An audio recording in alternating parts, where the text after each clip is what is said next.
श्री स्वामी समर्थ महाराजांना जन्म आणि मृत्यू दोन्ही नाही, मग ते प्रकट कसे झाले?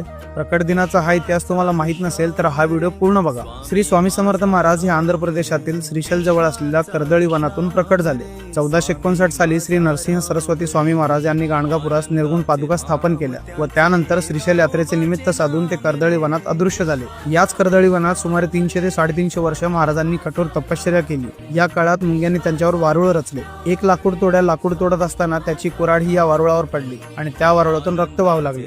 बघता क्षणी त्या वारुळातून एक अजानुबाहू तेजस्वी मूर्ती प्रकट झाली आणि तेच होते अक्कलकोटचे श्री स्वामी समर्थ महाराज. त्याच दिवसाला आपण प्रकट दिन म्हणून साजरा करतो. नंतर काशी, प्रयाग असे भ्रमण करत ते उत्तरेकडून दक्षिणेत आले. 1856 मध्ये स्वामी समर्थ महाराजांनी अक्कलकोटमध्ये प्रवेश केला आणि सगळ्यात आधी ते याच खंडोबा मंदिरमध्ये थांबले होते. स्वामींनी 22 वर्ष अक्कलकोटमध्ये वास्तव्य केले आणि अक्कलकोट हे तीर्थक्षेत्र झाले. अक्कलकोट ही एक अशी जागा आहे जिथे स्वामींनी आपली साधना केली, भक्तांना आशीर्वाद दिले आणि भिवू नकोस, मी तुझ्या पाठीशी आहे असा विश्वास दिला.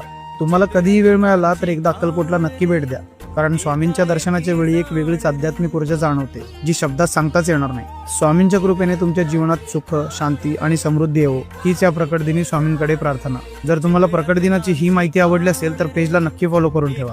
जय श्री स्वामी समर्थ.